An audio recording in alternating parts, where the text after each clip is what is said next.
Professora. Muito bom, Gabriel. Quantos nós temos já? 27, Ana. Deixa eu ver aqui. Iniciei a gravação, Ana, iniciei. Já iniciou? Que bom. Então, eu vou compartilhar minha tela. Bem-vindo, Rafael, César, meus companheiros. Vamos passar o ano sendo os dois companheiros, além de quem mais que é... deixa eu pôr aqui, cadê? É aqui. Ainda vocês não estão vendo minha tela, né? Ainda não, professora. Não, professora. Espera aí, deixa eu organizar aqui.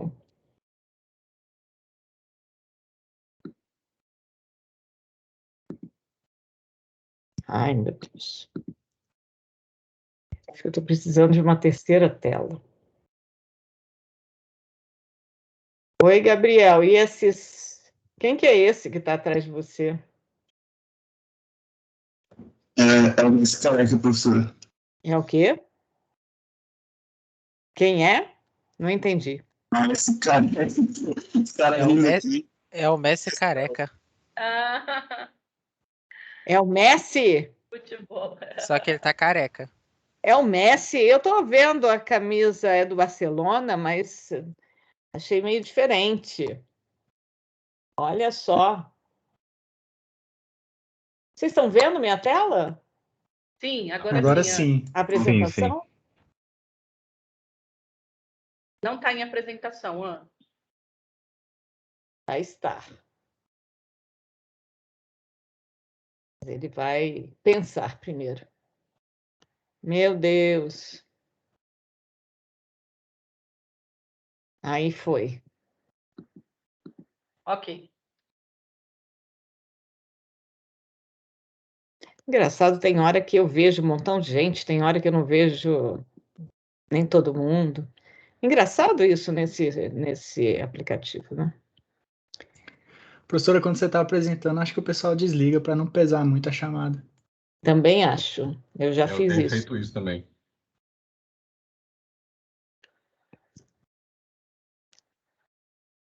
Mas fiquem comigo. Eu me sinto só aqui. Essa é a coisa do remoto, né? Porque agora eu já me acostumei, mas no início eu falava assim, ficava olhando para o teto, porque ninguém estava me ouvindo, eu estava assim. Agora eu fico olhando para alguém, aí você se sente mais assim, acolhido, não é?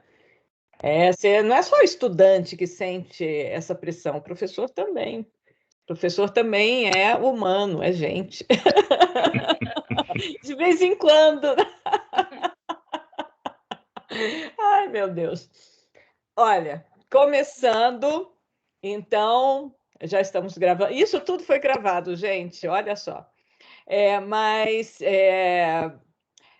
Bem-vindos todos e todas vocês, meninas, meninos, para mais um encontro síncrono, não é?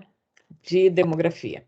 Então, nós estamos falando sobre a observação demográfica, estamos falando sobre fontes de dados demográficos. E na aula passada nós discorremos muito sobre o censo. E também eu coloquei, né, hoje pela manhã, uma matéria do Público, que é um jornal português, sobre os resultados preliminares do censo de 2021, que foi realizado nesse primeiro semestre, lá em Portugal. E algumas observações, né, já feitas por vocês, eu acho muito relevantes, em primeiro lugar, sobre essa forma híbrida entre usar a internet, né, resposta via internet, e também as entrevistas presenciais. E eu comentei antes da gravação que Portugal é um país, e eu morei lá durante 1 ano e 4 meses, e pude observar como é um país que tem uma coesão social muito forte, né? Tem uma o Estado está presente, né, na vida do cidadão, e existe uma participação muito ativa do cidadão em termos na administração, porque o Estado está muito próximo dele. Então, é um sistema parlamentarista. Então, você tem. Eu estava lá quando teve as eleições autárquicas, que eles chamam, né? Porque são os representantes dos municípios que são eleitos, e dentro da Assembleia do município é que é eleito, então, a, a equipe que vai ser o executivo, entre aspas, né, daquele município. Então, o cidadão está muito próximo. Então, ele interage muito com o parlamento, e isso fortalece, né, a cidadania claro, como eu falei, em sociedades onde há uma coesão social muito forte, há esse sentimento, né, de cidadania, em geral, os censos demográficos são rápidos e de boa qualidade.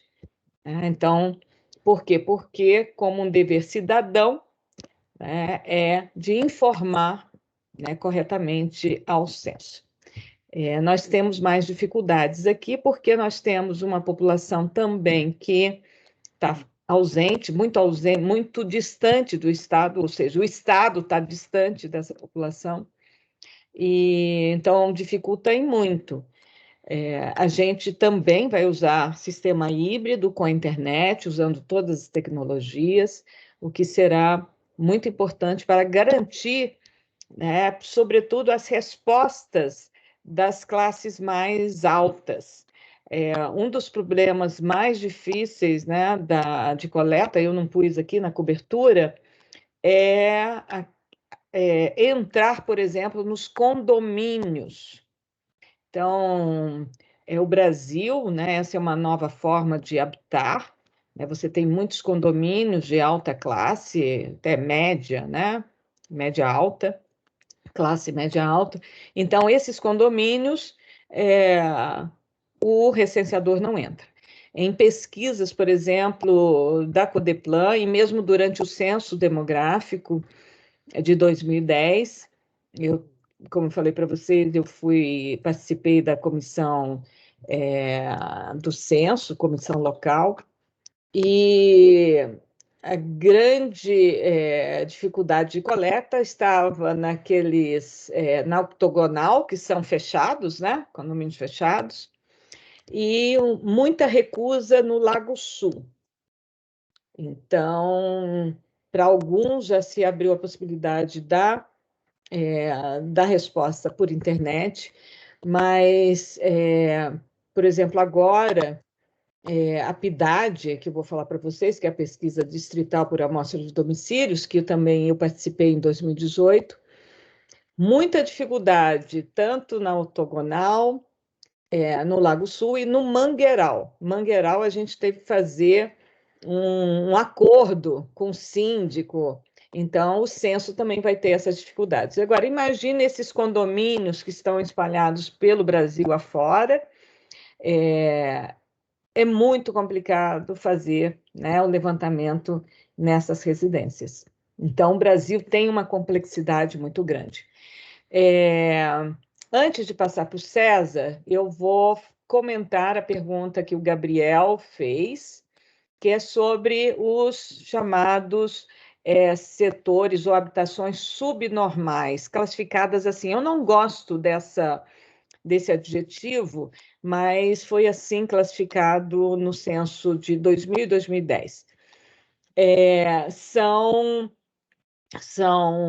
locais, então, antes de passar a própria resposta sobre os setores subnormais, eu tenho que falar aqui, deixa eu ver se tem aqui, eu acho que eu não tenho aqui, eu esqueci de colocar, mas a gente tem... Eu vou acrescentar, talvez, como é que é feito esse levantamento. O Brasil, então, todo o território. Então, para você garantir a universalidade dentro do território, você tem que mapear todo o território. Então, você tem que... Hoje é muito mais fácil. Imagina no passado você mapear o território. Então, essa é uma operação da geografia, da cartografia. E, por isso, né, para a realização do censo de 1940 e a criação, né, do IBGE, justifica-se, né, pelo trabalho conjunto da estatística e da geografia. Então, existe um trabalho muito estreito realizado pela geografia e pela estatística na realização do censo. Primeiro, todo o mapeamento. Então, esse mapeamento, ele é feito em todo o território e para facilitar, né, todas as divisões político-administrativas que nós temos de estados e de municípios, eles são mapeados. E dentro da unidade menor político-administrativa, que é o município, então, esse território é dividido em unidades territoriais menores. Para efeito da pesquisa, essas unidades menores, que não têm nenhuma significação social ou política administrativa, mas né, somente para efeitos de coleta de dados, então, o território é dividido em setores censitários. Então, o que é um setor censitário? O setor censitário é uma porção do território que, naquele pequeno território, né, o setor censitário, um recenseador, ele pode fazer a coleta, né, dos domicílios ali, né, localizados. Então, em geral, cada setor censitário tem 300 domicílios. E o território, então, ele é dividido todo em unidades territoriais, setores censitários, e esses setores censitários, eles buscam ser mais homogêneos possíveis, né? Não ter muita diferença. Não é o caso de Brasília, porque Brasília, os setores censitários têm misturado, por exemplo, a área residencial das quadras com a área comercial das quadras. Em outros locais também há essa mistura, porque tem residencial e comercial, mas alguns, né, setores, eles são dedicados né, a alguns tipos de domicílios específicos. Vejam que o censo busca domicílios, e domicílios caracterizados como residenciais.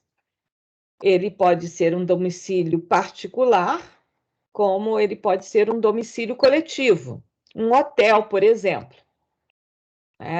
Então, aqui, no nosso caso, no DF, alguns hotéis ali no setor hoteleiro são setores censitários.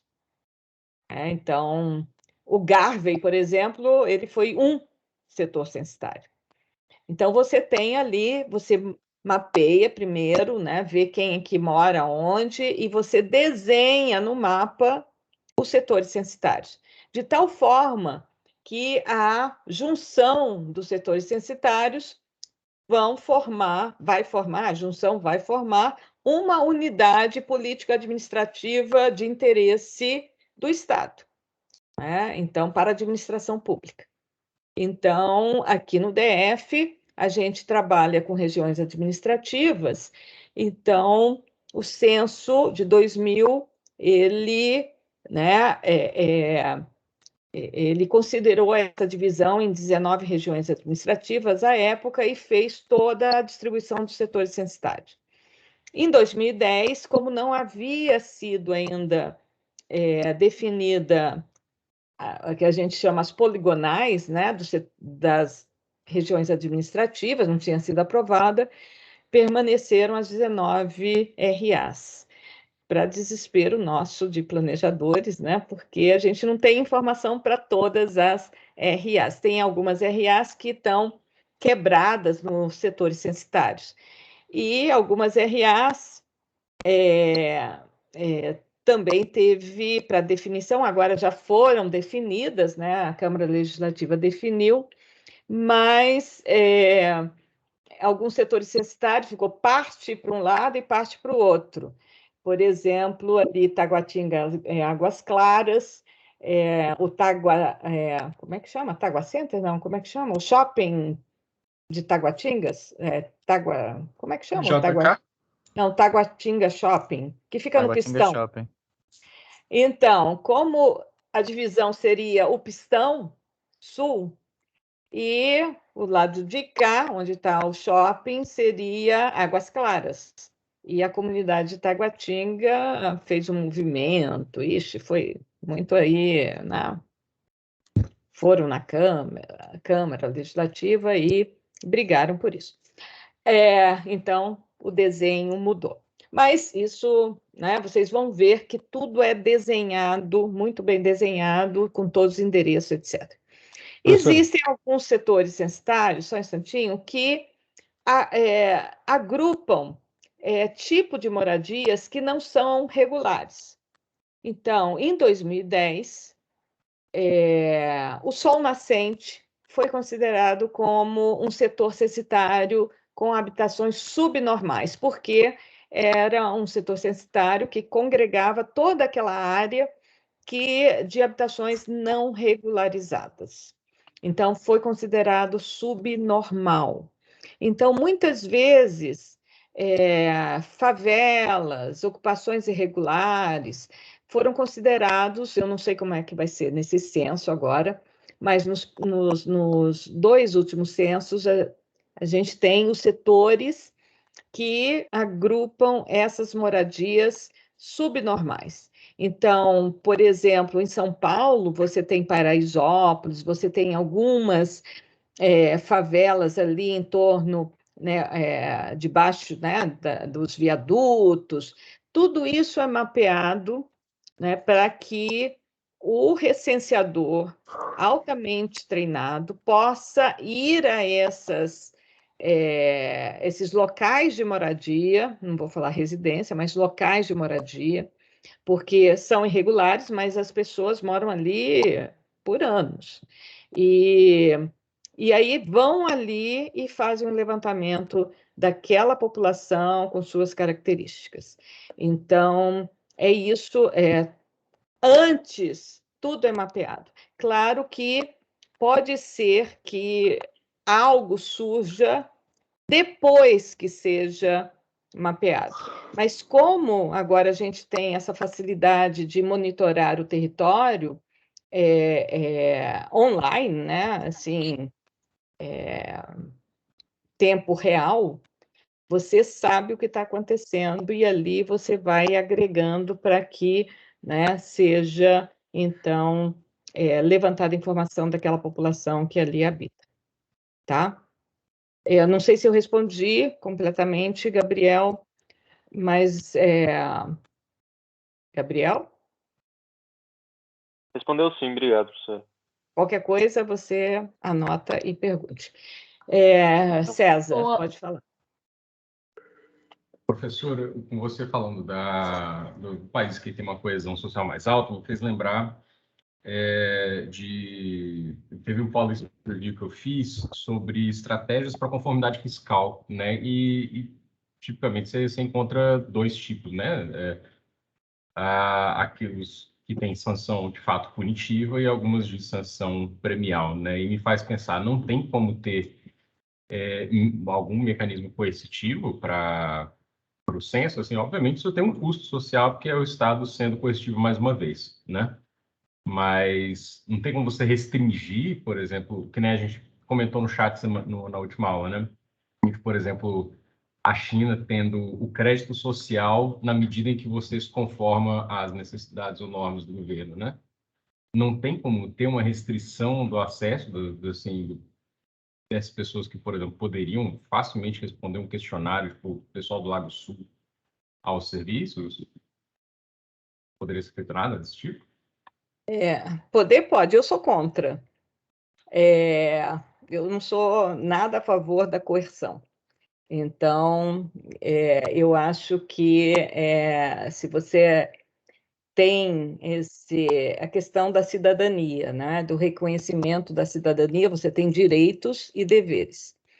A gente só quer direitos, na verdade, né? Muitos direitos. Então, nós, brasileiros, queremos, sempre estamos aí almejando os nossos direitos, que eles sejam respeitados e tal. Mas os nossos deveres a gente esquece. Nosso dever como cidadão.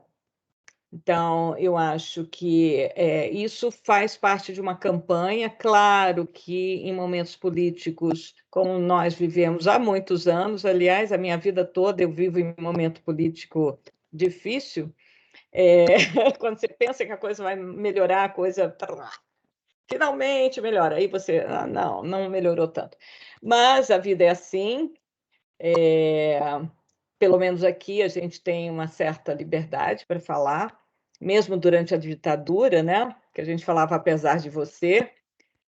Então, mas o que eu lamento é que a gente não tenha conseguido, ao longo desses anos, né, de abertura política, de construção, né, de uma cidadania, de democracia, um grau de educação, né, mais elevado de toda a nossa sociedade e de respeito, né, e redução das desigualdades. Então, quando você tem uma sociedade altamente desigual, a gente tem, né, o que a gente vê, né, certos comportamentos. É meu direito, mas eu não tenho deveres. Então, lamentavelmente, assim é o país, quer dizer, e nós temos que, como estatísticos, por exemplo, como produtores, né, pessoas que vão usar a informação, saber dos limites, né, dessa informação que a gente trabalha. Agora, é necessário uma campanha, sim, de conscientização para a realização do censo. Eu peguei na internet, não tive tempo ainda de pôr algumas fotos da campanha. Por exemplo, em 1970, quem fez a campanha foi nada mais, nada menos do que o Pelé, né? Que é campeão, tricampeão e tal, toda a seleção. Então, você tem, né? Era um país que estava efervescendo, apesar, né, de uma repressão muito forte. Mas essa repressão e alguns movimentos, né, contrários ao governo da época não foram suficientes, né, para trazer perturbações ao censo.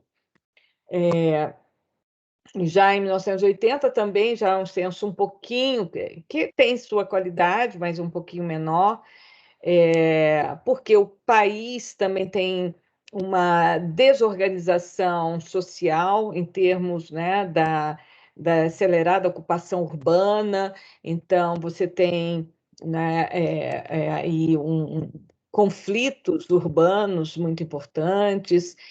Então, desordenamento territorial. Então, quando você tem isso, fica muito mais difícil realmente coletar a informação. É diferente. Em Portugal, ninguém pode construir nada se o Estado não permite. Ninguém constrói uma casa ali. Construir uma casa aqui e tal, não sei o quê. E aqui a gente, olha, tem autorização de construir 2 pavimentos, mas eu já ponho o 3º e o 4º. Não tem autorização, mas já você veja, por exemplo, vai na estrutural. A estrutural foi regulamentada, aí todo mundo subiu. Aqui como é que chama? A Vila Planalto. Também. Então, você tem gabaritos, né, de construção, etc. Não se respeita. O próprio Estado dificulta isso. Então, também não respeita as normas e gabaritos e põe os seus prédios e depois muda as normas e gabaritos. Então, a nossa sociedade é uma sociedade que é da nossa história de ocupação irregular, e assim foi a nossa história de ocupação do território, sem respeito às comunidades indígenas, e a gente vai, né, adentrando Vale Uso Capião, então tem toda uma coisa da nossa cultura.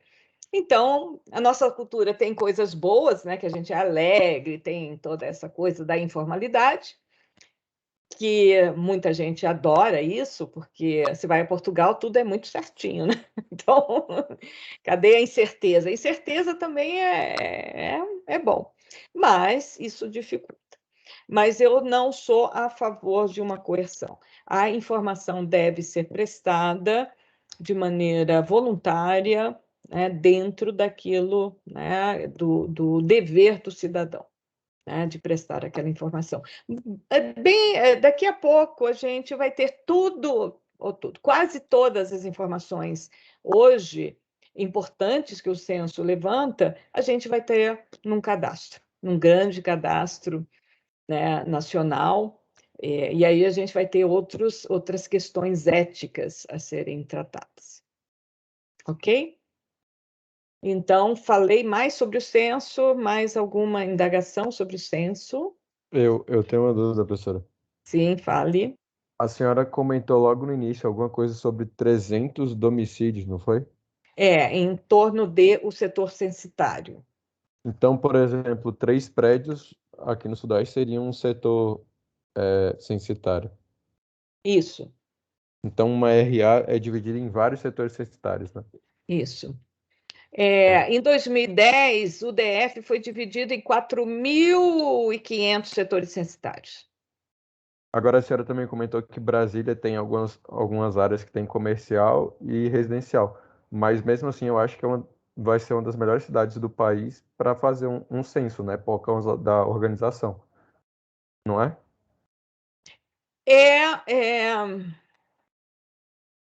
Sim e não.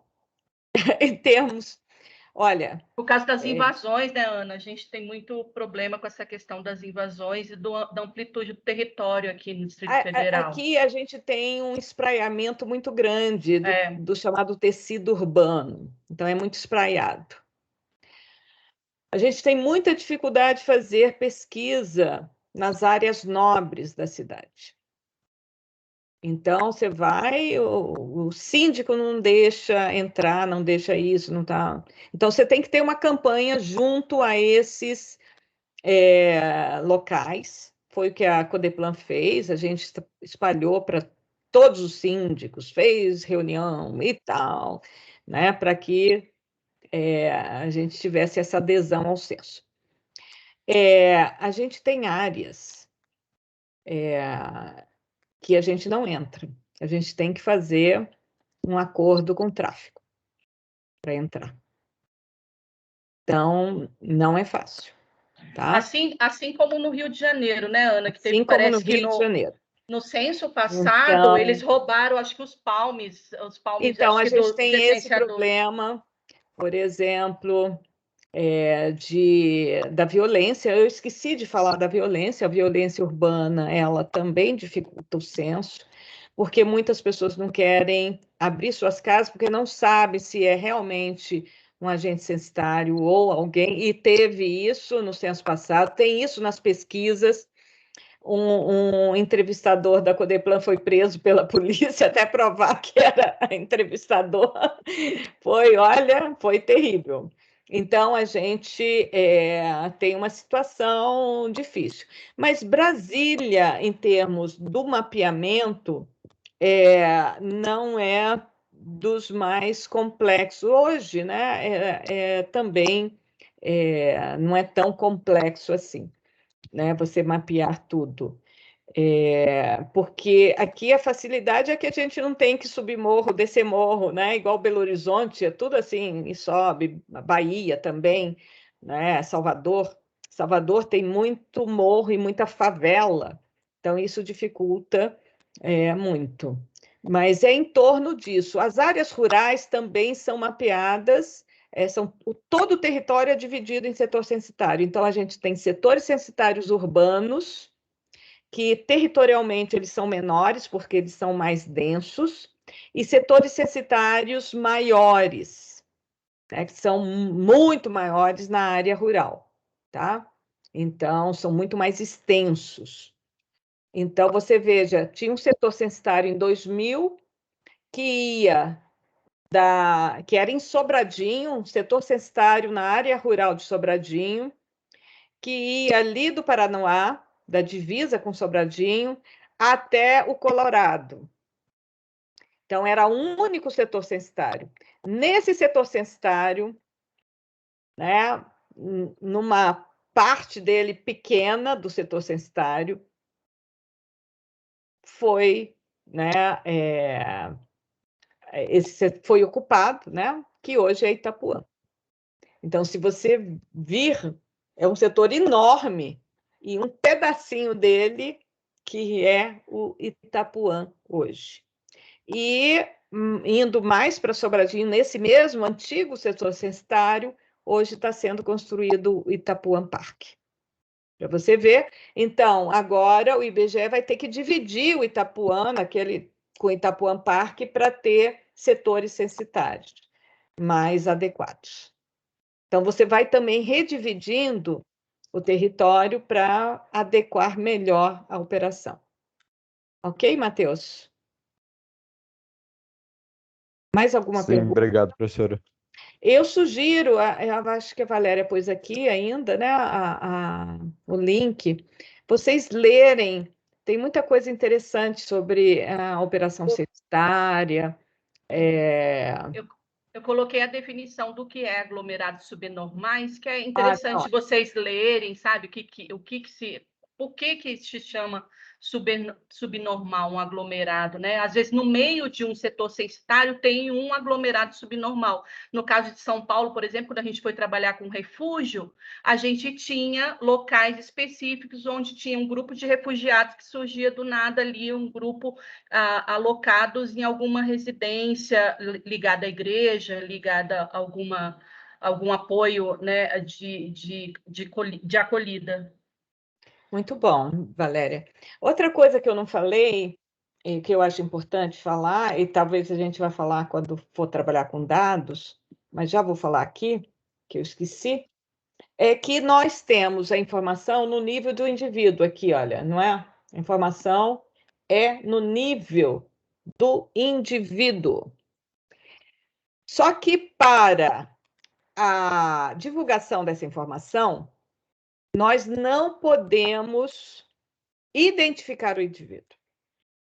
Então, nós temos informações chamados microdados do censo no nível do indivíduo apenas para o questionário da amostra, para o qual a gente não identifica o setor censitário, mas a gente identifica o que se chama área de ponderação, que é um conjunto de setores censitários que se utiliza para a ponderação ou para a estratificação amostral, tá? Para o plano amostral. Então, a gente tem setor censitário, área de ponderação, que é um conjunto de setores censitários, e o município. Então, tem municípios que têm apenas uma área de ponderação. No caso de 2010, o DF ficou com 55 áreas de ponderação. Então, quando a gente trabalha com os níveis, com os dados individuais, a gente pode detalhar, né, geograficamente, no território, esses dados em 55 locais, né? Locais assim, áreas. E claro que juntando algumas áreas, você forma regiões administrativas. Então, naquela época, Itapuã não era uma RA, mas não tinha o seu polígono, suas poligonais definidas, mas fez-se uma área de ponderação para aquela área que é o Itapuã. Mas a gente não tem área de ponderação para o Varjão ficou junto com o Lago Norte, porque era muito pequeno, né? Então, não tinha, para fazer uma amostragem, você tinha que ter maior custo, e outras regiões, por exemplo, você não consegue, né, separar, ok? Então, isso é um caso importante. Para os dados do questionário básico, a gente tem como unidade de análise o setor censitário, ou seja, os dados são agregados e você tem a unidade de análise, o setor censitário, não é o indivíduo. Então, para cada setor censitário, você vai ter lá número de pessoas com tais idades, com tal sexo. Então, é um montão de linha, né, para identificar tudo isso. E os microdados do censo, eu pus um link para vocês poderem ver. É fácil trabalhar. E, claro, para os dados da amostra, você tem que trabalhar usando os fatores de ponderação, os pesos. Então, quem não trabalhou ainda com amostragem, né, isso vocês vão ver em amostragem, então toda a inferência estatística deve ser feita utilizando os pesos amostrais e o que a gente chama de análise amostral complexa, tá? Não podem esquecer dos pesos, né, amostrais, ok? Nós vamos ver isso qualquer dia desses, um sábado à tarde, se a gente tiver tempo. Estou brincando, gente. Vou fazer um laboratório. Bom, vamos para o que interessa hoje. Nossa, já passamos quase metade da aula falando do censo de novo. Tem muito para falar. O censo, a gente pode ficar aqui, ter uma disciplina só sobre o censo, porque tem conteúdo para ver. Mas nós temos que seguir sobre as fontes de dados e vamos falar sobre as estatísticas vitais. Então, as estatísticas vitais, eu devo dizer que essa é meu objeto de pesquisa há muitos anos. Então, eu tenho um carinho especial pelas estatísticas vitais no país. E a minha tese de doutorado é sobre elas. Então, tem um conceito que foi definido pelas Nações Unidas, né, para vejam vocês que toda essa questão da institucionalização dos serviços de estatística, eles começam no século XIX, principalmente após o Código Civil de Napoleão. Então, você tem uma secularização, né, de todos os serviços do Estado, e os órgãos de estatística, eles começam a se organizar. Então, é uma efervescência muito grande nesse século, no século XIX, e os estatísticos começam a aparecer, até a palavra estatística, né, aparece nesse século,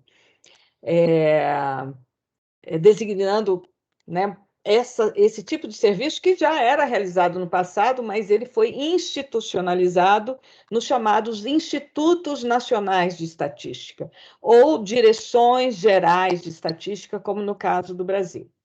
Então, no Brasil, a gente tem o decreto, né, do Império, que institui a Direção Geral de Estatística, que vai cuidar dos censos e das estatísticas vitais, isso em 1870, a criação da Direção Geral de Estatística no ano seguinte e a realização do censo em 1872.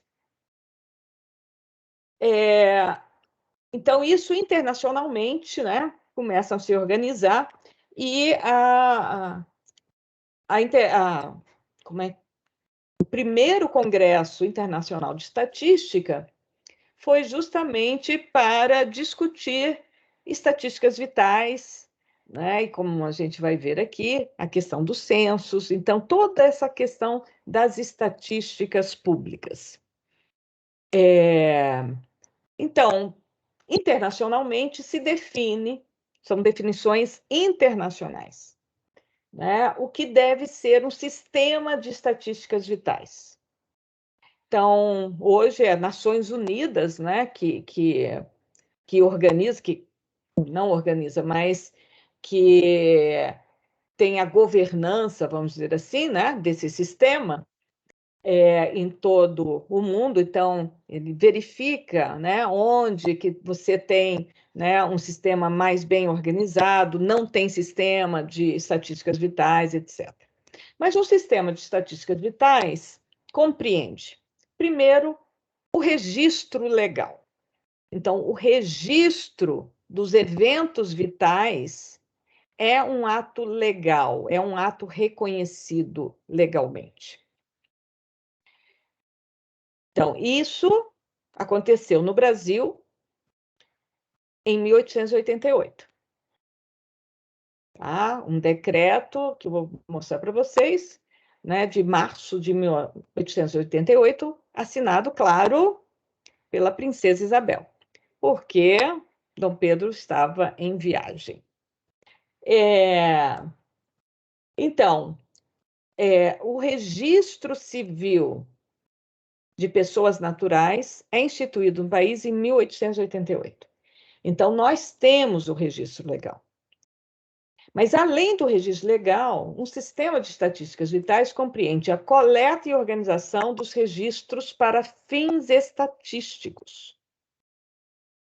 E essa coleta e organização, ela só foi proposta, o fluxo de informação foi proposto num decreto de 1890, assinado pelo Marechal Deodoro da Fonseca. Eu estou falando de história do Brasil aqui. Estou nomeando aqui, né? Vocês estão vendo personagens da história, da nossa história. Além da coleta e organização, também um sistema de estatísticas vitais compreende a publicação das estatísticas vitais, uma publicação periódica. Então, isso só vai acontecer, né, mais tardiamente e de maneira mais organizada a partir de 1974, quando o IBGE assume essa tarefa da organização, coleta, organização e publicação das estatísticas vitais. Ou seja, somente no final do século XX é que a gente vai ter realmente no país um sistema de estatísticas vitais. A gente tinha estatísticas vitais para alguns estados. Por exemplo, São Paulo foi o primeiro estado a organizar o seu serviço de estatística, que sobrevive até hoje no SEAD, que é a Secretaria, né, de Estudos e Análise de Dados Econômicos, não sei se é assim mesmo que chama o SEAD, mas ele teve aí, fecha SEAD, não fecha, mas ele vem desde o final do século XIX e garante, né, toda uma série histórica ao longo do século XX. Então, São Paulo tem uma boa qualidade de estatísticas vitais. Outros locais, como a cidade de Recife, também tinha uma boa organização. A cidade do Rio de Janeiro, não o estado, mas a cidade, que era a capital, né, e algumas outras cidades. Mas, nacionalmente, a gente pode falar que, ainda que a gente tenha tido esporadicamente uma publicação dos registros vitais pelo Ministério da Justiça, que, né, durante muito tempo era o encarregado dessa divulgação, da coleta e divulgação desses dados, a gente não pode falar que existia, de fato, um sistema de estatísticas vitais no país. Pelo menos no meu entender. Ops. Então, quais são os eventos vitais? Então, aqui Obviamente, os mais de maior interesse são esses dois primeiros, nascidos vivos e óbitos. Então, a gente tem que ter, né, conceitos. Então, a lei de 1888 define o que é um nascido vivo e um óbito. Na verdade, esses conceitos são internacionais. Aqui eu pus os óbitos fetais, porque desde da lei de 1888 é obrigatório o registro dos nascidos mortos. Então, a gente tem a obrigatoriedade de registrar os nascidos vivos, os óbitos e os nascidos mortos. Os nascidos mortos, eles são um subconjunto dos óbitos fetais. Então, o que é um nascido vivo? Alguém sabe o que é um nascido vivo?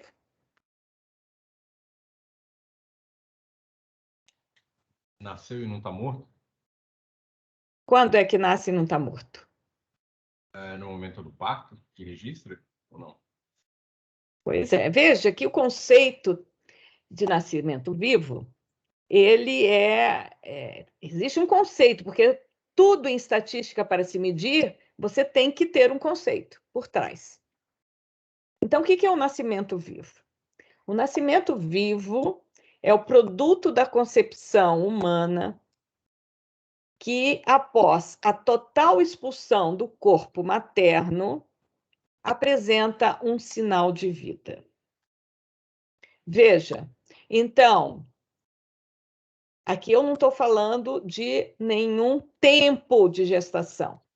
Então, qualquer produto da concepção humana que, quando expulso do corpo materno totalmente, é expulso totalmente do corpo materno, apresenta um sinal de vida, é um nascido vivo e deve ser registrado. O que é um sinal de vida? O sinal de vida pode ser a batida do cordão umbilical, né, um choro. Quem é que vai identificar esse sinal de vida? O sinal de vida vai ser identificado por quem está ali presente no momento do parto. E muitas vezes é o obstetra, se acontece no hospital, ou o próprio pediatra que acompanha ali o parto. Então, é muito importante, porque a gente tem, e vou dizer como que essa definição ela pode afetar muito alguns indicadores importantes, para que vão, por exemplo, compor indicadores de desenvolvimento humano, para um país, um território. Ok? Então, um nascimento vivo tem que ser registrado. No Brasil, até a década de 90, o registro de nascimentos era pago, você tinha que pagar. Somente aqueles que eram reconhecidamente pobres é que estavam isentos do pagamento do registro. Então, imagina, uma criança nasce e morre. Se ela nasceu viva, ela tem que ter o registro de nascido vivo. Se ela morreu logo após o nascimento, ela tem que ter o registro do óbito. Então, você tem que ter dois registros. O óbito, como conceito, é a cessação de vida em nascido vivo. O óbito só pode ocorrer em nascidos vivos. Por isso que a gente tem os eventos que são chamados de óbitos fetais. Óbitos fetais são todos os produtos da concepção humana que, quando expulso do corpo materno, não apresentam sinal de vida. Esse é um óbito fetal. Ana, o aborto entra no óbito fetal? Um aborto é um óbito fetal, mas não é um nascido morto. O nascido morto, cujo registro é obrigatório, eu tenho que registrar o nascido morto. O nascido morto, a gente introduz um outro conceito. É aquele produto da concepção humana que, quando expulso do corpo materno, não apresenta sinal de vida, mas era viável de apresentar um sinal de vida. Ou seja, a gente está introduzindo o conceito de viabilidade do feto. Ele poderia ter nascido vivo, mas não nasceu. Então, você tem abortos de, por exemplo, 6 semanas, 5 semanas de gestação, e, obviamente, são fetos inviáveis. Quer dizer, a viabilidade não seria possível. Então, ao longo do tempo, esse conceito de viabilidade do feto vem mudando. Então, a gente tem que ser muito bem preciso em termos do que é viabilidade, do que não é viabilidade. Registro ou não. Na nossa lei não tem essa precisão, só fala em nascido morto. Então, a gente vai ver que tem duas variáveis importantes para definir a viabilidade do feto. A primeira delas é a duração da gestação. Então, quanto tempo, né, aquele feto esteve em gestação? Então, hoje, em alguns países, para o registro, né, como nascido morto, fala-se em 20 semanas, um mínimo de 20 semanas de gestação. Tá? No Brasil, a gente ficou entre 22 e 28. Ainda nós não temos um consenso. Então, temos poucos estudos sobre óbitos fetais. Então, essa é uma variável. A outra é o peso ao nascer. Então, fetos de muito baixo peso, eles são, né, considerados inviáveis. Mas vejam, uma coisa é o feto, óbito fetal. Outra coisa é o nascido vivo. Se o produto da concepção humana, quando expulso do corpo materno, apresentou sinal de vida, independentemente do peso e da duração da gestação, é um nascido vivo. Mesmo que ele venha a óbito logo após. Então, muitas vezes, o que acontece, e isso eu vi na prática, visitando os hospitais, numa pesquisa que eu fiz. Aliás, a minha auxiliar de pesquisa, essa pesquisa que eu fiz da mortalidade infantil no DF, reuni vários estudantes da estatística, da medicina e da enfermagem que foram comigo a campo. Uma estudante da medicina, que era estudante na época, hoje é a médica responsável, né, do Comitê Olímpico, é a médica Bam, que eu vi pequenininha crescer, foi minha aluna. Nossa, eu tenho o maior orgulho, está lá no Japão. Bom, foi um parênteses. Bom, seguindo, aqui o que acontece é o seguinte, veja, pessoas que vêm o DF recebe muitas pessoas, né, muitas gestantes em trabalho de parto, partos muito complicados, partos de risco, e muitas vezes a criança vem a óbito, ou é um óbito fetal, e algumas vezes até a mãe, né, vem a óbito. Mas, veja, um médico me relatando, para registrar, se for nascido vivo, tem que ter 2 registros. Para facilitar, a gente declara que é nascido morto, porque morreu logo, não tinha viabilidade. Mas Nasceu vivo, tinha que registrar nascido vivo. Vejam, e o óbito.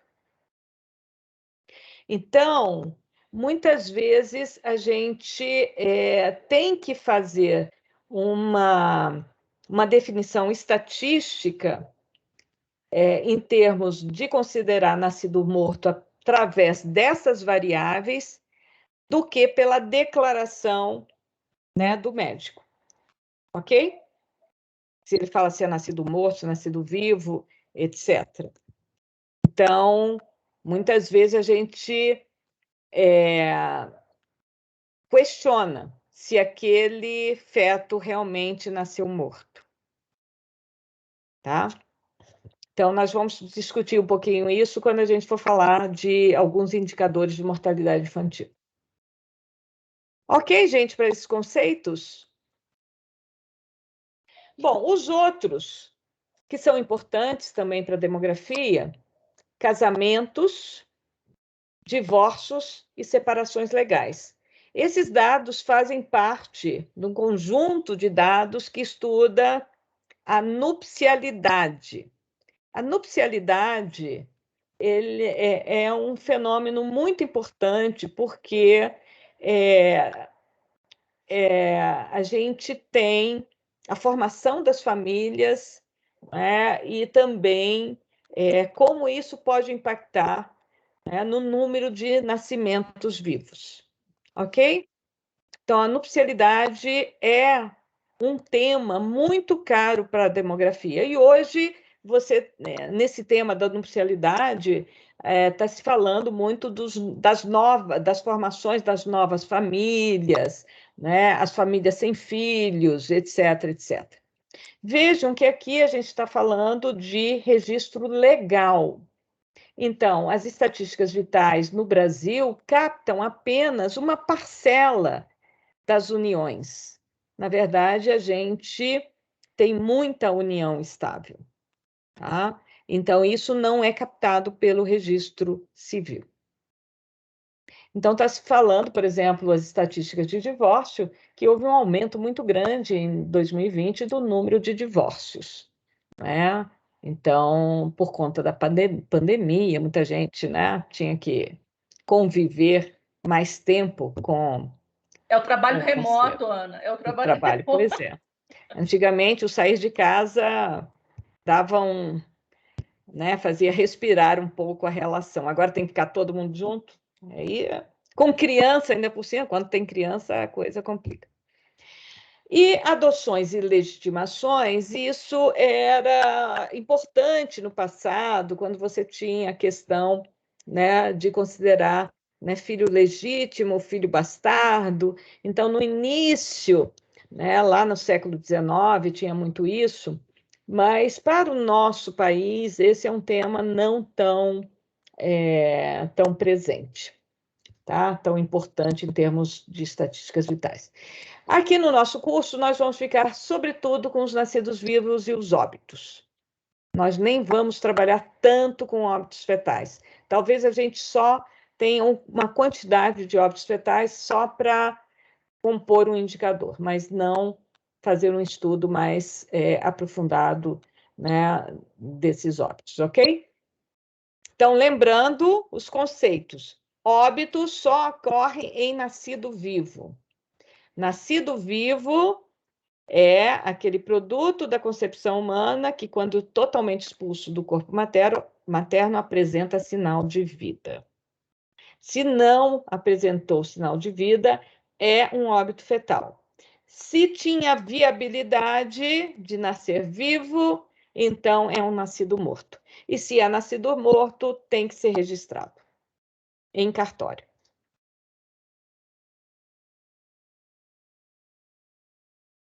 Então, as características dos eventos vitais, das estatísticas, é que é uma observação contínua.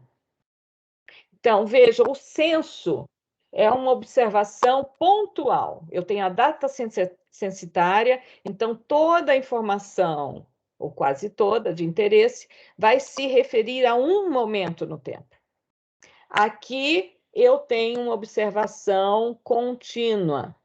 pode nascer e morrer em qualquer instante infinitesimal do dia.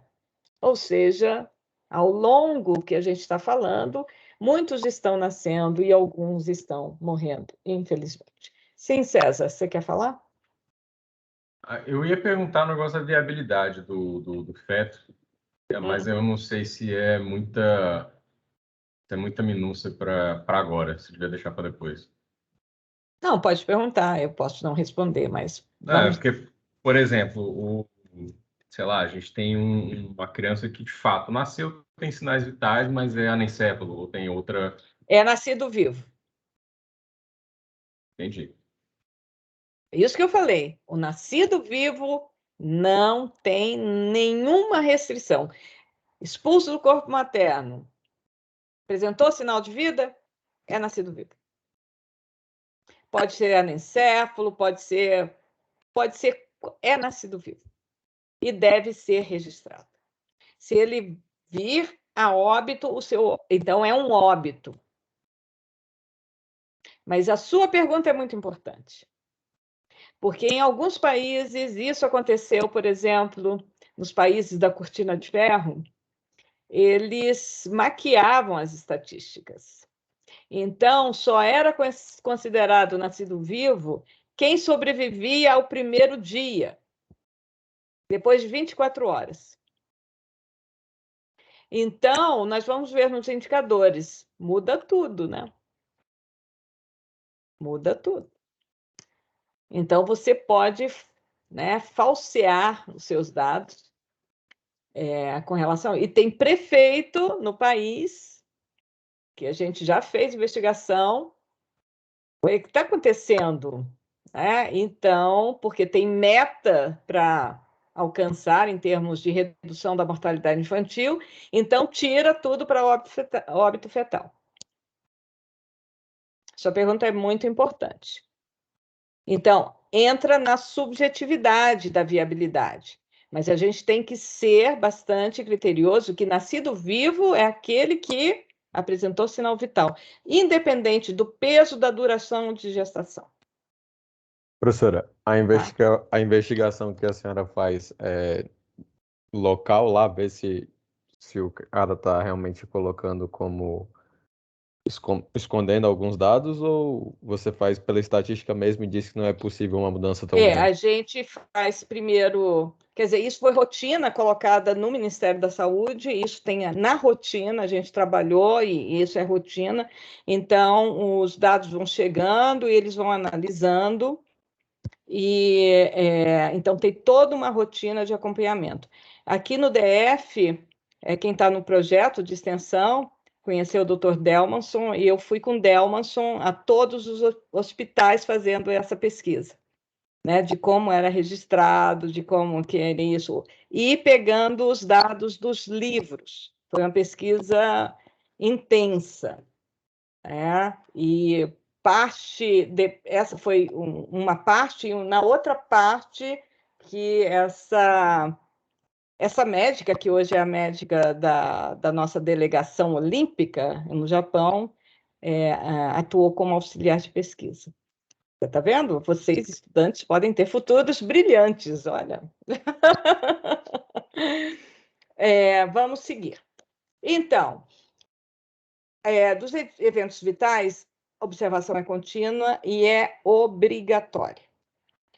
Então, no país, a gente tinha uma dificuldade até o final dos anos 90, até o final do século XX. Olha só, o registro civil foi instituído no 1888. Até o final do século XX, um século depois, passaram-se mais de 100 anos. Eu lembro que eu dei uma entrevista e falou assim, mais de 100 anos, mais de um século, e a gente ainda está com essa questão que nós não sabemos, né? Quantos nascem, quantos morrem, é impressionante. Então, apesar de ser obrigatório, por lei, você tinha condições não favoráveis ao registro. Primeiro, o registro era obrigatório, mas era pago, não era gratuito. E os cartórios não estavam, não eram de fácil acesso, distantes do local de ocorrência dos eventos. Então, isso dificultava muito, né, o registro. E quando, né, em áreas, não somente áreas rurais, mas periféricas das cidades, era muito mais fácil fazer um sepultamento em de uma criança, por exemplo, ou de um feto, fazer o sepultamento no quintal de casa ou num espaço público meio que não regularizado, do que ir fazer o registro e depois sepultar, pagar para sepultar num cemitério regularizado. Então, nessa época, né, não sei se vocês já ouviram falar, mas era muito comum ter os chamados cemitérios clandestinos. Clandestinos eram um adjetivo simples, mas todo mundo conhecia. Eram cemitérios irregulares. E um trabalho que eu participei do Ministério da Saúde em 2005, foram mapeados quase todos os cemitérios clandestinos ou irregulares no Nordeste, onde você tinha, e parcialmente no Norte. O Norte foi muito mais difícil, é muito mais difícil.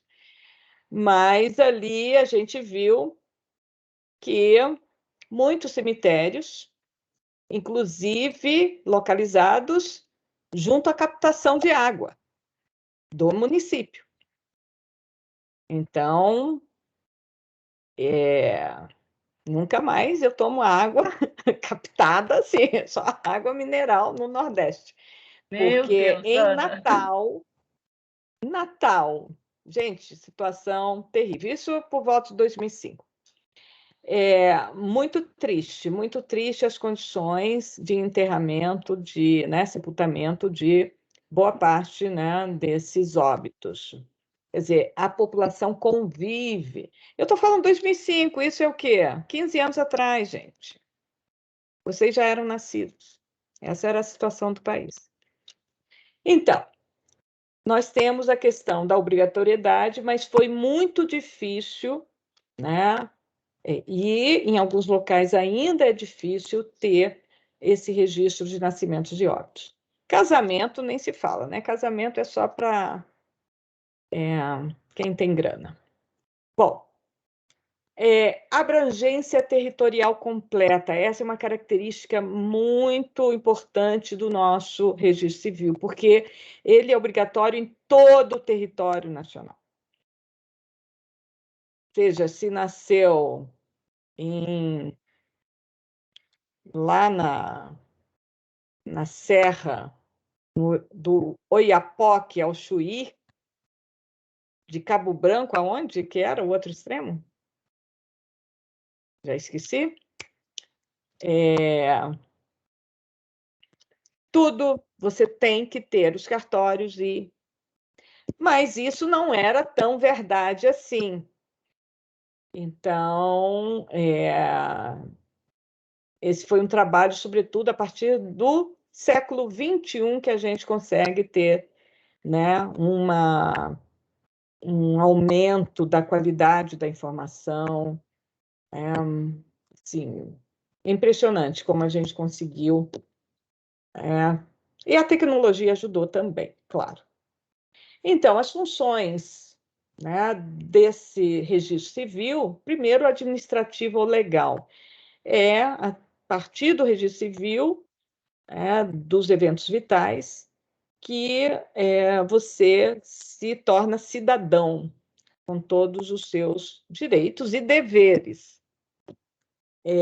Também você faz, né, jus à herança, por isso que os óbitos são registrados, né, porque você reconhece, né, aquele óbito e toda a sua os filhos, né, a composição, né, domiciliar, né, relações de parentesco, etc. Então, tem uma função muito importante administrativa ou legal. E também tem a função estatística, né, de contagem aí, dos nascimentos e dos óbitos, e é importante para a pesquisa demográfica e epidemiológica. Na área de pesquisa demográfica e epidemiológica, é a partir desses dados que a gente vai construir as chamadas tábuas de vida, cujo indicador principal vocês conhecem muito bem, a esperança de vida ao nascer. Tá? E epidemiológica é a partir dos registros dos eventos vitais que a gente vai saber as causas de morte.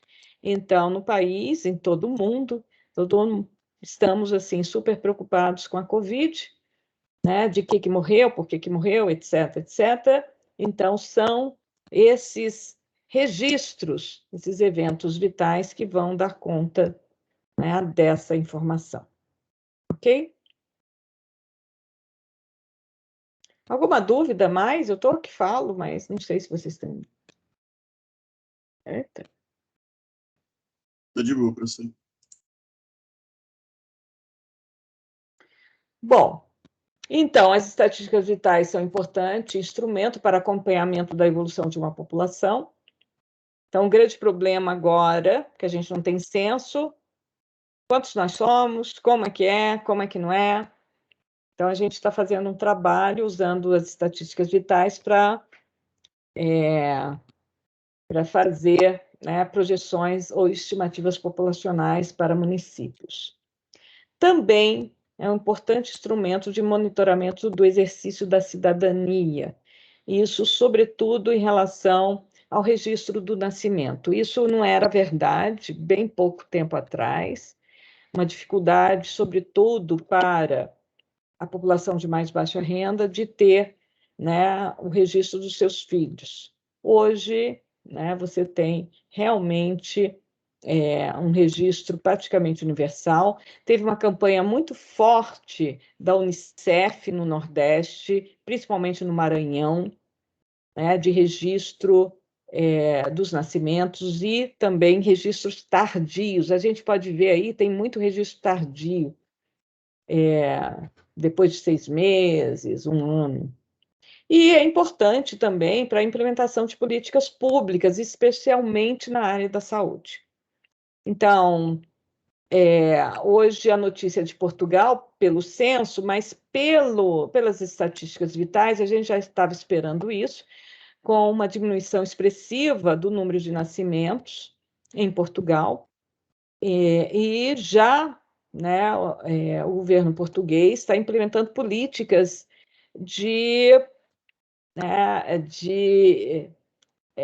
políticas para a família, né, de licença familiar para o cuidado dos filhos, etc., como incentivo à natalidade. No Brasil, a gente teve uma redução entre 2019 e 2020 de quase 170 mil nascimentos.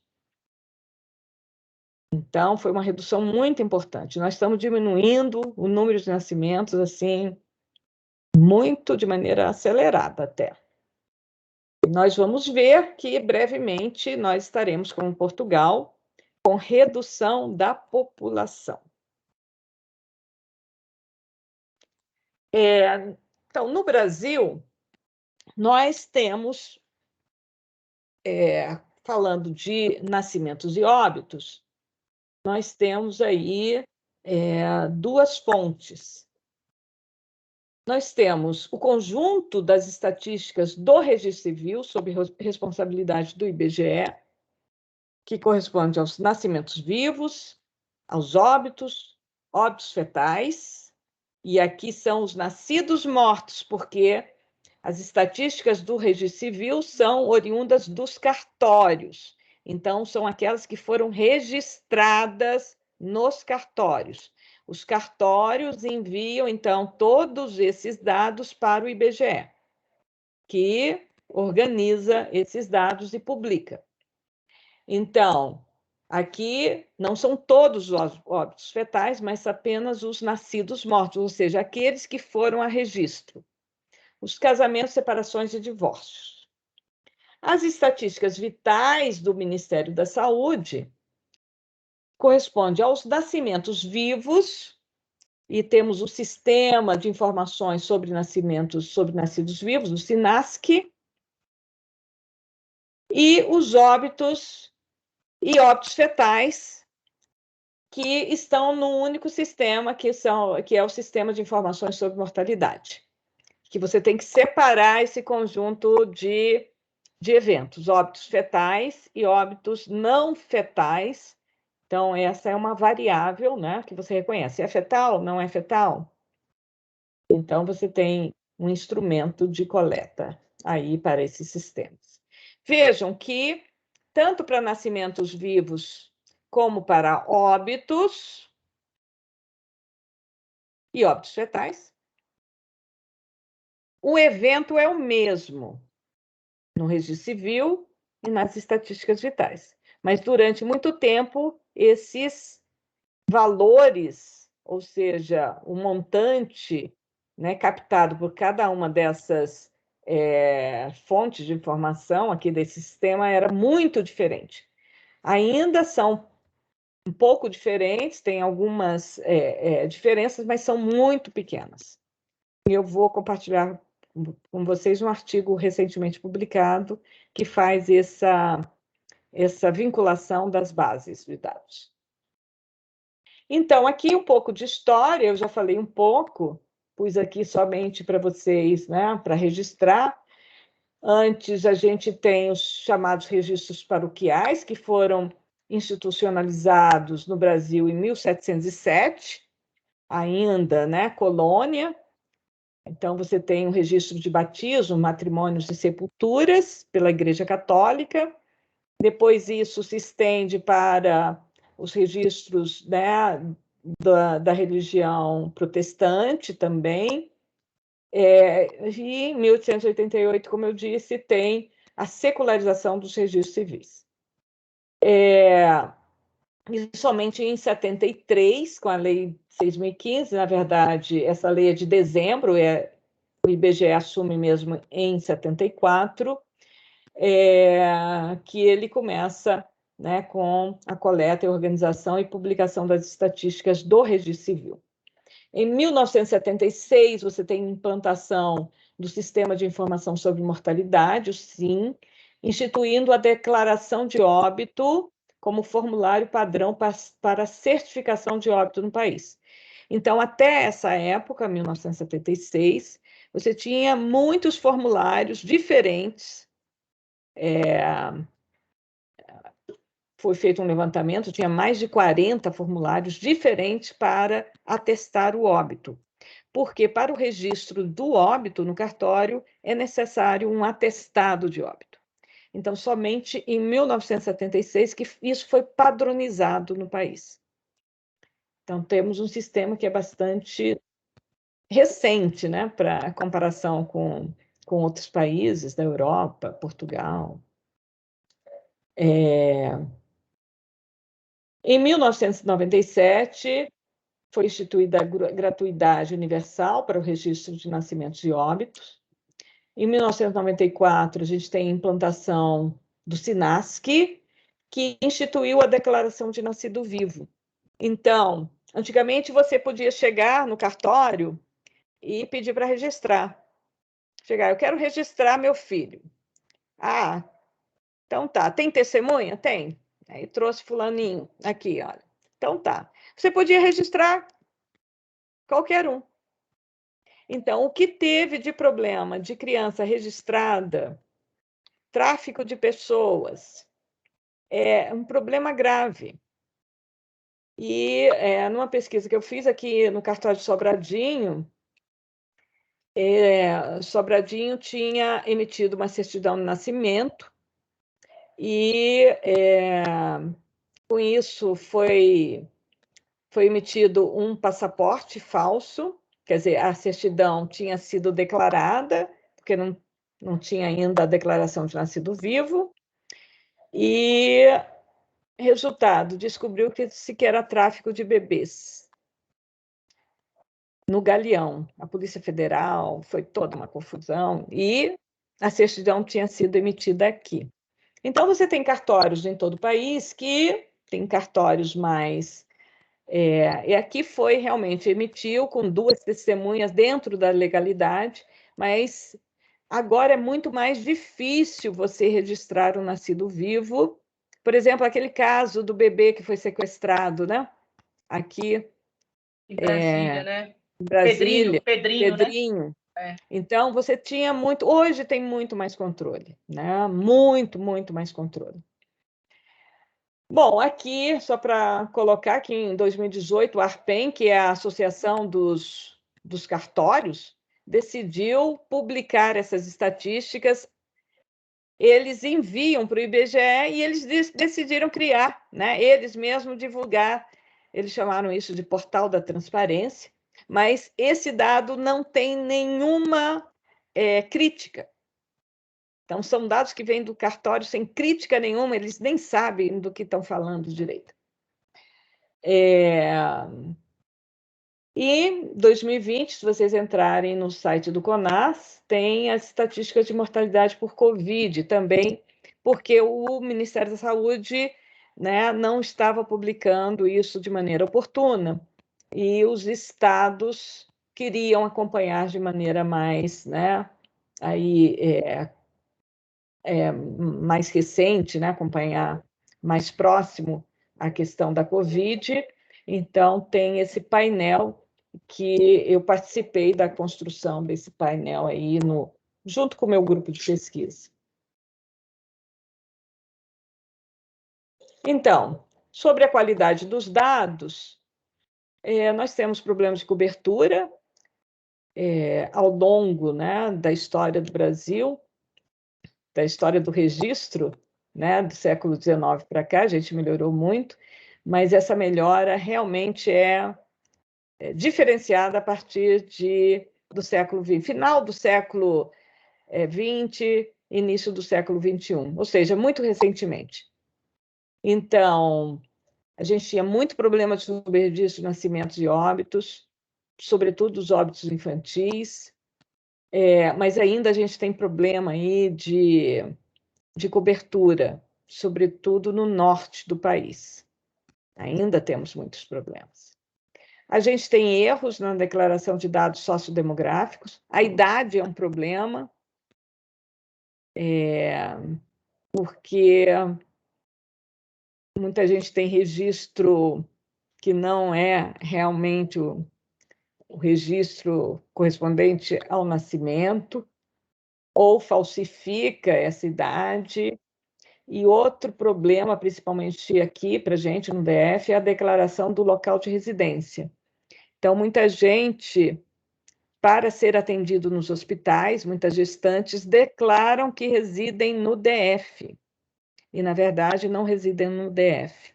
Ou muita gente que vem para tratamento e termina, né, morrendo aqui nos hospitais, declara na entrada, para dar entrada a um hospital, a um atendimento, ter um atendimento público, diz que mora no DF, e, na verdade, não mora.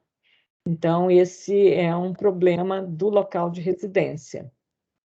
E nós temos ainda muitos problemas, erros e imprecisões na declaração da causa da morte. Ficou muito claro, né, com a Covid, né, muita gente falando, é Covid, não é Covid, tem que declarar, sim, não tem que declarar, e segue o protocolo da OMS. Não, eu discordo do protocolo da OMS. Então, imagine, isso é muito complicado.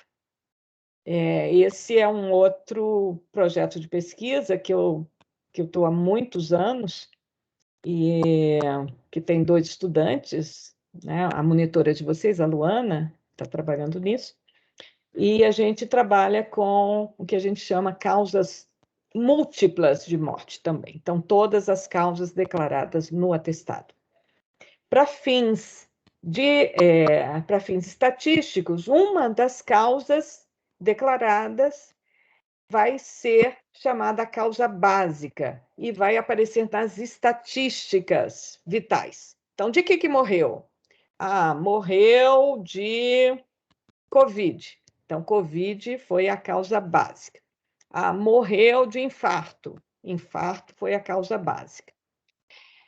Morreu atropelado. Então, atropelamento foi a causa básica.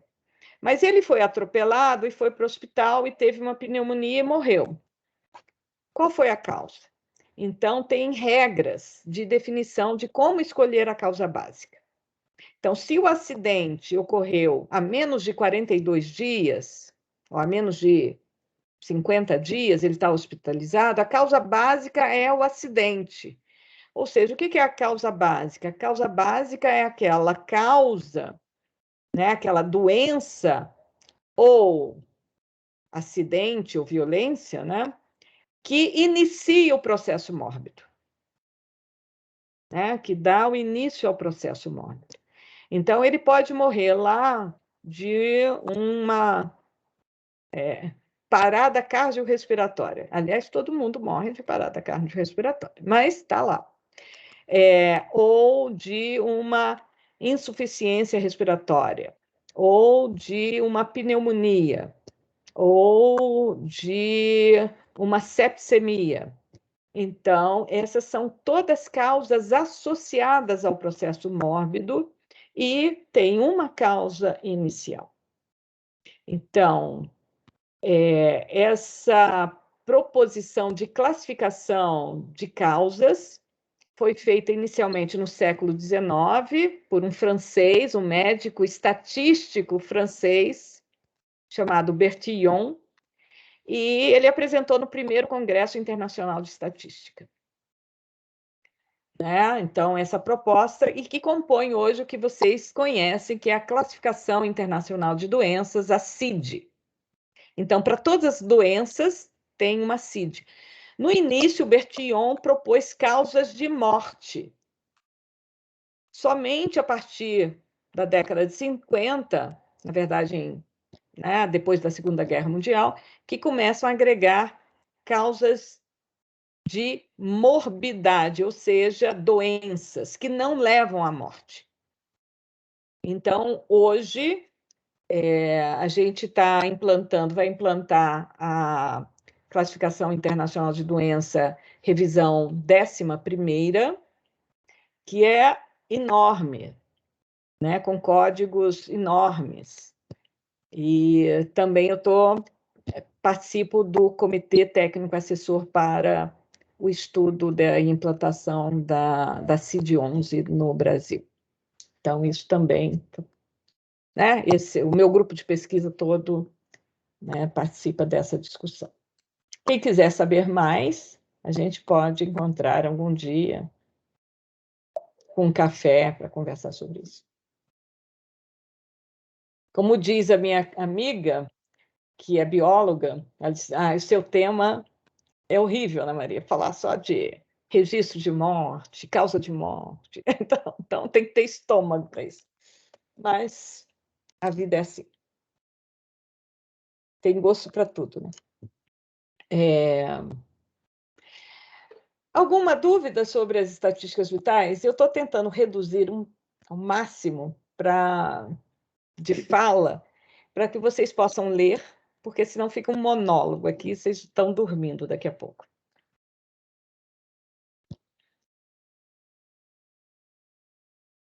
Seu microfone está fechado, César. Não, só falei que tá tranquilo, professor. Tá bom. Tá indo. Alguém mais quer pronunciar?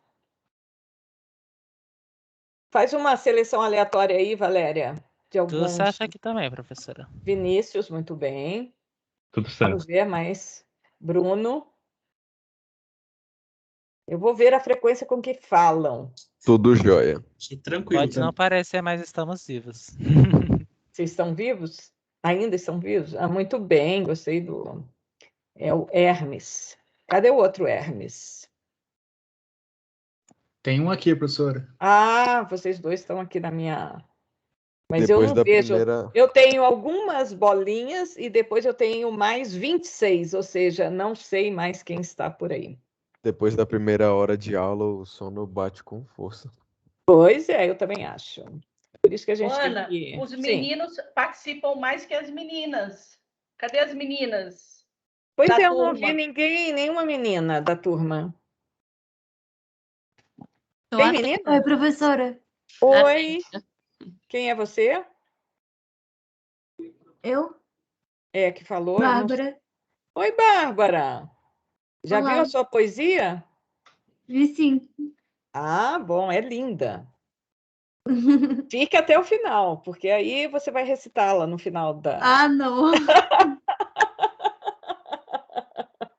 Claro que sim. Mais uma menina, por favor. Você já comentou, Caroline? Muito bem, já comentou. É que eu não estou vendo muitos chats aqui, deixa eu ver também. Ai, tá difícil, eu estou sem conexão.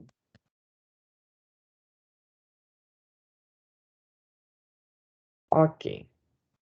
Então, a gente avançou muito nas estatísticas vitais, mas a gente precisa ainda avançar mais. Então, a gente conseguiu, por exemplo, hoje os cartórios estão nas principais maternidades do país. Então, é fácil fazer o registro de nascimento sem custos. Isso é fantástico, gente, fantástico. E tem cartórios itinerantes, né? Assim, nas áreas de mais baixa renda, né? Naqueles locais também de maior vulnerabilidade, áreas rurais e tal.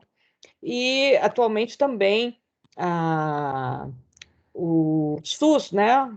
O Sistema Único de Saúde, com a sua atenção primária, está em todos os municípios, várias equipes de saúde da família. Isso tem ajudado muito no registro, né? No reconhecimento dos eventos, principalmente nascimentos e óbitos. Então, isso é incrível, como a gente estima hoje mais de 95% de cobertura, né, do nosso, tanto para nascimentos como para óbitos, em algumas áreas, praticamente 100%, né, toda a população, todos os eventos sendo registrados.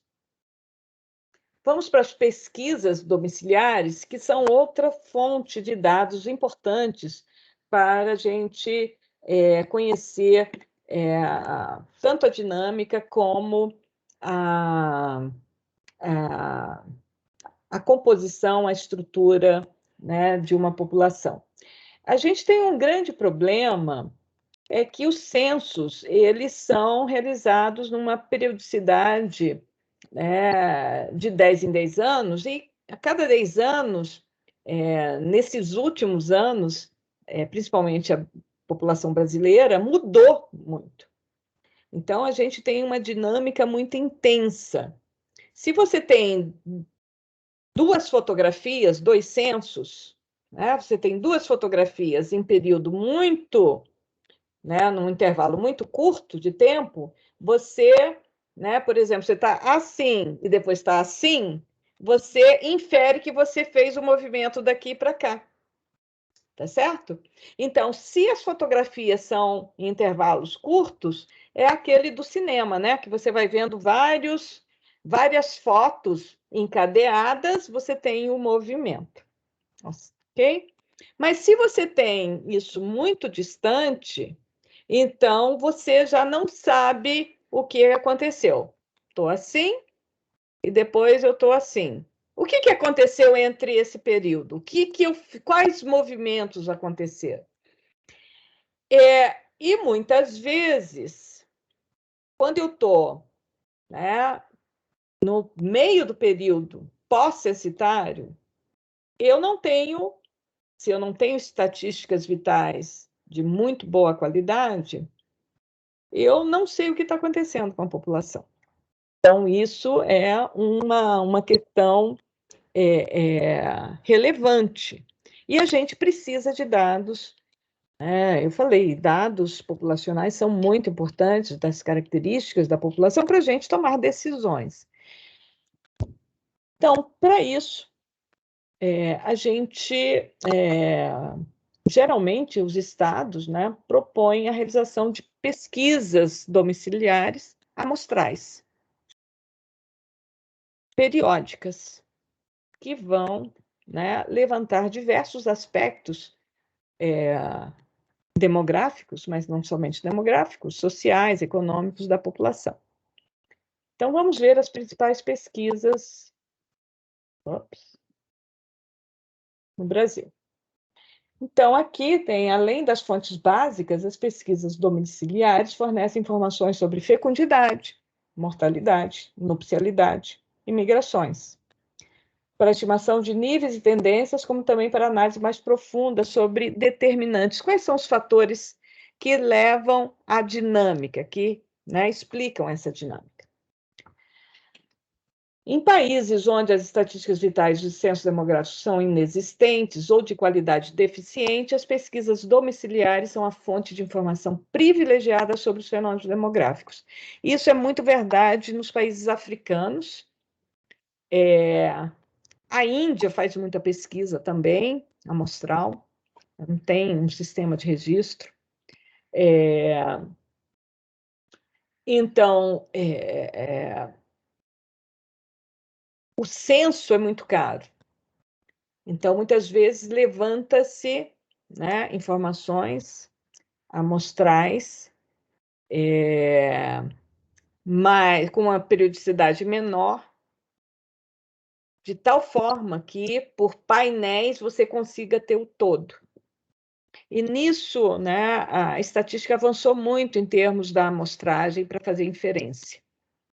Claro que a gente tem alguns problemas. Então, quais são as vantagens das pesquisas domiciliares? Primeiro, que você pode ter um maior controle sobre a qualidade da informação, porque uma amostra é uma pesquisa de menor fôlego de abrangência, vamos dizer assim, né? Você não está preocupado em levantar aquela quantidade, né, de domicílios, mas você vai em domicílios previamente selecionados. Claro que essas pesquisas, todas elas são por amostragem probabilística, e você tem tempo de treinar melhor quem vai fazer as entrevistas, e você pode também dedicar mais tempo a essa entrevista. Então, em geral, a qualidade da informação coletada é melhor. Você tem uma flexibilidade de conteúdo. Então, você pode pôr, né, numa pesquisa um conteúdo tal, você pode pôr na outra outro conteúdo, e assim você pode ir flexibilizando. Você pode também diversificar conceitos. E aqui você, né, tenta coletar de uma forma e tenta coletar de outra forma e comparar. Então, você pode fazer mais experimentos nesse sentido. Você pode aprofundar os problemas investigados, né? Então, você pode ter mais questões, ir mais no detalhe. E, com isso, um maior número de variáveis. E, como eu disse, uma periodicidade menor, e a gente teve a periodicidade anual, né, das pesquisas nacionais por amostras de domicílios, e agora uma periodicidade menor ainda, que é a contínua. E nós vamos ver. Quais são os limites dessa pesquisa? Primeiro é a desagregação geográfica. Como a gente está falando de amostra, nem todo o território está representado, nem toda a informação é significativa para porções do território. Então, você tem aí alguma coisa de erros de amostragem que eles podem ser muito importantes, dependendo do tamanho da amostra daquele território. Quanto menor o território, maior a variabilidade, aí você pode ter, né, erros importantes. Então, o grande problema da pesquisa para nós hoje, né, o César que está na ENAP e pensa em políticas públicas, é não ter informação para todos os municípios. Então, se você não tem informação para município, que é importante, como é que você faz uma política que, né, hoje a gente tem a descentralização das políticas sociais. E como é que você vai saber quanto, por exemplo, quanto de vacina que eu tenho que mandar para aquele município tal lá, que é do sertão do Maranhão? Ou quanto é que vai aqui para Cocalzinho? O pessoal de Cocalzinho, né, um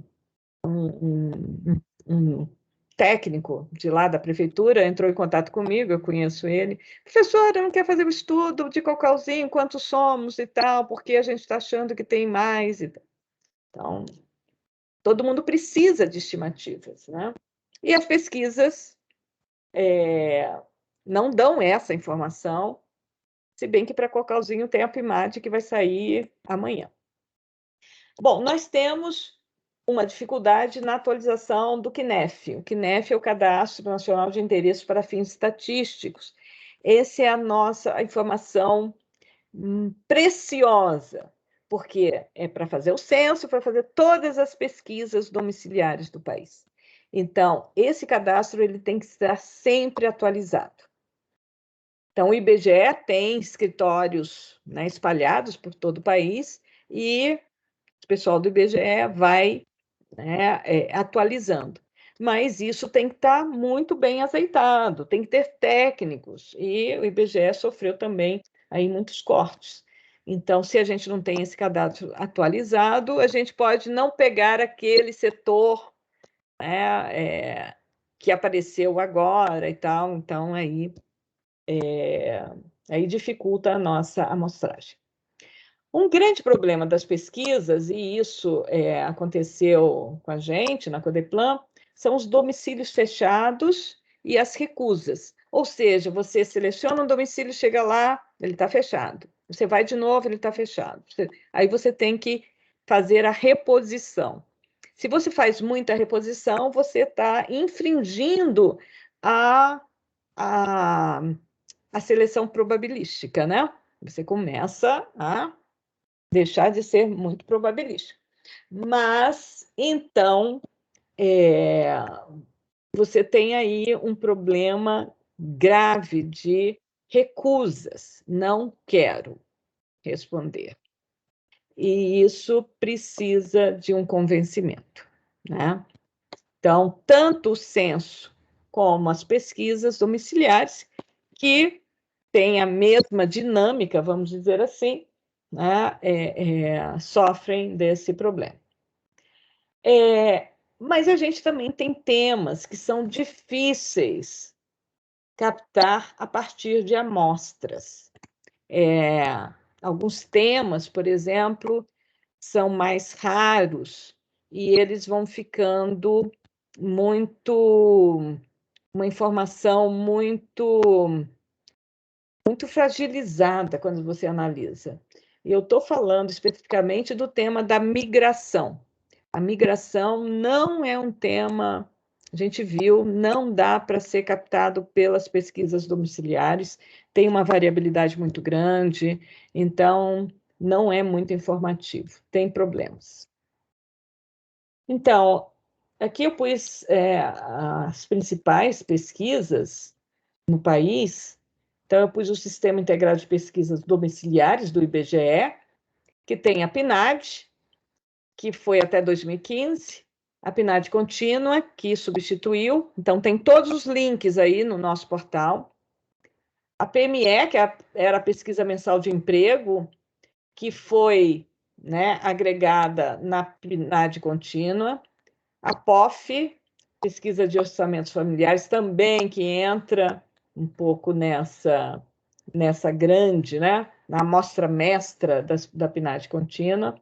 E a PNS, que é recente agora, está novíssima, né? Ela foi foi em 2019, a campo, com todas as restrições, era para ter ido em 2018, foi em 2019, ainda bem que foi em 2019, porque com os dados da PNS, o IBGE tinha telefones, tinha várias informações para fazer a PNAD Covid que ele fez em 2020.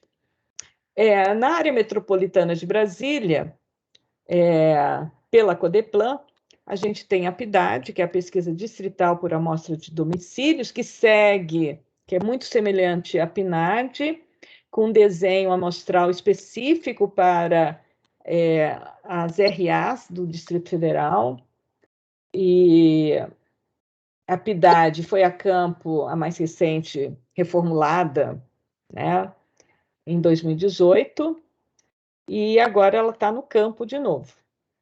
A PIMAD, que é a pesquisa metropolitana, que vai em 12 municípios da periferia metropolitana de Brasília, inclusive Cocalzinho. É difícil essa pesquisa, porque a gente fez a amostragem, a gente não tinha um cadastro, não tinha um CNEF, tinha vários condomínios em Águas Lindas recentes, então a gente pegou o Google e contamos um por um. O pessoal, olha, foi montando lá as casinhas, mapeando. A gente fez também a estrutural, a Santa Luzia, não sei se vocês conhecem Santa Luzia, também a gente mapeou, e casinha por casinha e depois fomos lá conferir o que a gente tinha feito. Isso é prévio para fazer a amostragem, para ir depois para o campo.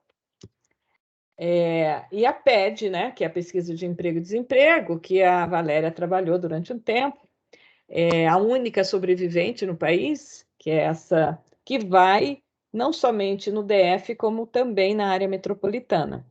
Então, essa é uma pesquisa que eu acho muito interessante. Outras pesquisas que são domiciliares, mas que já que foram levantadas no passado, não estão... só a ELSE que está previsto um novo levantamento, mas a PNDS foi muito importante, que é a Pesquisa Nacional de Demografia e Saúde. Eu não sei quando é que vai, porque ela é uma pesquisa do Ministério da Saúde, se vai ou não vai a campo, ou se já vai sendo contemplada não é contemplada pela PNS, mas eu não sei como é que vai acontecer isso. É uma pesquisa mais sobre saúde reprodutiva. Tem a SAB, que é Saúde, Bem-Estar e Envelhecimento, foi uma pesquisa realizada no município de São Paulo, muito interessante, um acompanhamento longitudinal, então vai entrevistando os idosos, e da mesma forma a ELSE, né? O estudo longitudinal da saúde do idoso.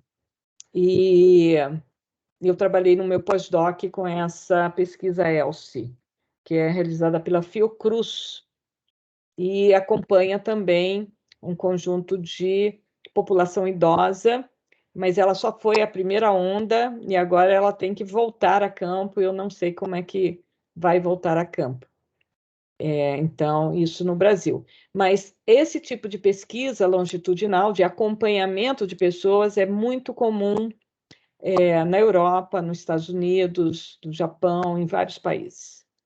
Muito interessante. São pesquisas, assim, importantíssimas para a gente saber como né, alguns processos da dinâmica demográfica, né, das mudanças, das trajetórias.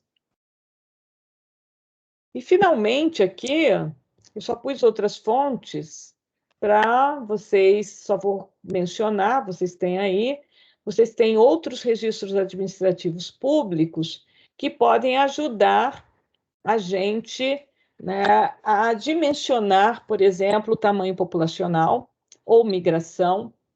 Por exemplo, o cadastro da Polícia Federal tem ajudado muito na estimação da migração internacional, quem entra, quem sai.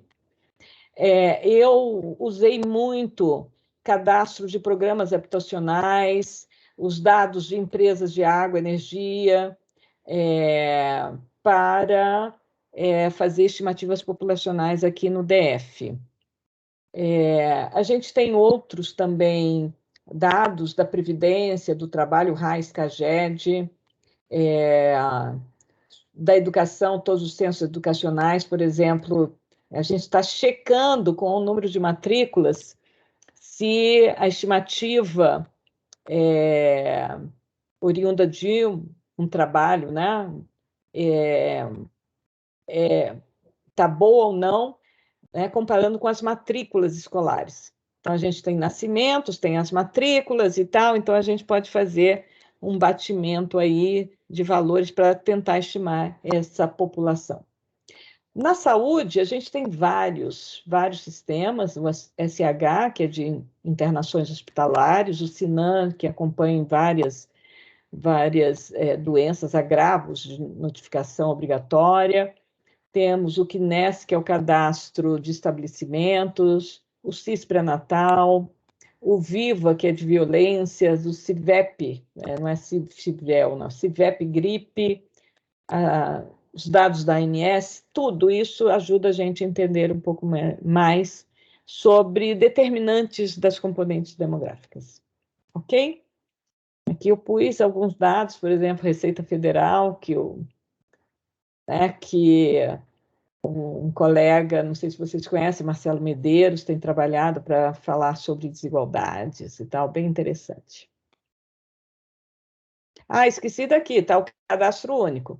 O cadastro único, então tem o projeto da Corte dos 100 milhões, então, na verdade, são mais de 110 milhões de registros, e é um projeto grande do SIDAX, da Fiocruz da Bahia, e que reúne todos esses dados do CadÚnico e faz a vinculação com dados da saúde, da educação e da habitação. É bem interessante. Para acompanhar políticas públicas também. Outras pesquisas interessantes são essas aqui.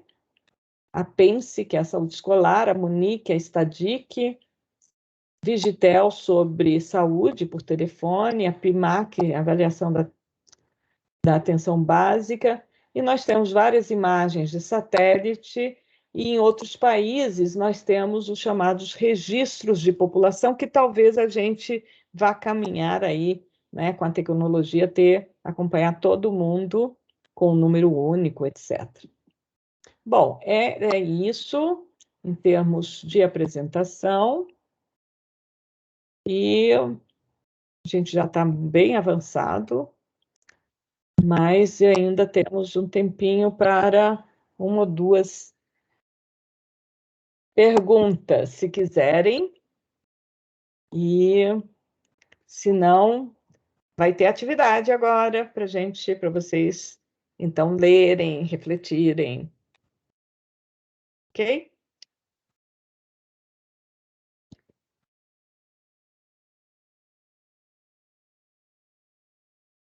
Alguma pergunta? Beleza.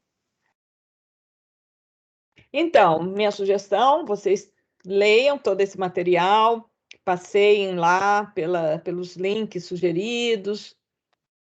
Tem o texto do Ralph Hackert, que está lá, é um texto antigo também, mas eu acho que ele ainda organiza um pouco sobre as fontes de dados. Não tá, é um texto antigo, claro, não está tudo isso que eu falei para vocês.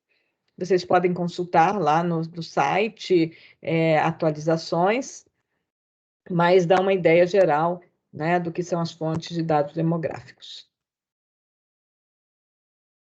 Ok? Professora,